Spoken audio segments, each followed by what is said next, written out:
রাগ সবই আওয়ামী লীগের সাথে আপোষ করি ভিতরে ভিতরে, আর জাতীয় পার্টির দিকে উগরে দেয়। আর উগরে দিতে দিতে এখন জাতীয় পার্টিটাকে এমন একটা অবস্থায় এনে দাঁড় করিয়েছে, এবং জাতীয় পার্টি একে থামাতে হবে, এবং থামানোর দায়িত্ব অন্তর্বর্তীকালীন সরকার, আদালত সব জায়গা থেকে নেওয়া হয়েছে।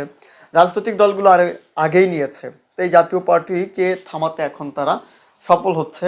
হামলা ধামলা, জাতীয় পার্টির নেতাদের উপরে হামলা ধামলা হচ্ছে, কিন্তু অন্যান্য রাজনৈতিক দলের উপরে যখন হামলা ধামলা হয়, দমন পীড়ন হয়, তখন এটা মনে করেন যে একদম সমগ্র বাংলাদেশ ছেয়ে যায়। কিন্তু জাতীয় পার্টির রাজনৈতিক একটা মেটিকুলাস হচ্ছে আলাদা, তাদের ডিজাইনটা হচ্ছে আলাদা, তারা অন্য ধাঁচে রাজনীতি করে। এত দমন পীড়ন, এত মনে করেন যে আপনার গ্যাজানি তারা পছন্দ করে। এটা শান্তশিষ্ট একটা গণতান্ত্রিক মনা রাজনৈতিক দল। সেই রাজনৈতিক দলের নেতাকর্মীরা হঠাৎ করে পদ পদবি মনে করেন যে ঘূর্ণিঝড়ের মতো পরিবর্তন করতে শুরু করে। এক কথায় ওলটপালট হয়ে যাচ্ছে। এই ওলটপালট হওয়ার পিছনে আসলে কি অন্তর্বর্তীকালীন সরকার দায়ী, নাকি আদালত দায়ী, নাকি এই যে রাজনৈতিক দলগুলো, যে রাজনৈতিক দলগুলো 5ই আগস্টের পরে তাদের বড় শত্রু হিসেবে আওয়ামী লীগের চেয়েও বড় শত্রু হিসেবে তারা দেখেছে যে জাতীয় পার্টি।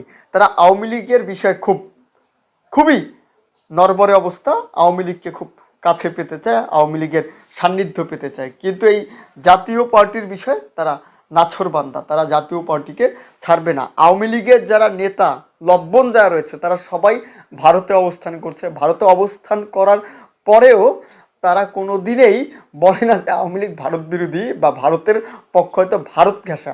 কিন্তু জাতীয় পার্টিকে রাত দিন 24 ঘন্টা তারা একটা তকমা দেয় যে জাতীয় পার্টি হচ্ছে রয়ের এজেন্ট, ভারতের এজেন্ট। কিন্তু আমরা যদি 5ই আগস্টের আগে দীর্ঘ 17 বছরে আওয়ামী লীগের শাসন ব্যবস্থাটা দেখি, তাহলে কিন্তু আমাদের ক্লিয়ার হয়ে যাওয়ার কথা যে আদতে রয়ের এজেন্ট হিসাবে বাংলাদেশের জাতীয় পার্টি কাজ করছে নাকি আওয়ামী লীগ কাজ করছে। আওয়ামী লীগ ক্ষমতায় ছিল, এই ক্ষমতায় টিকিয়ে থাকার পিছনে ভারতীয় এজেন্টের সবচেয়ে বড় ভূমিকা ছিল।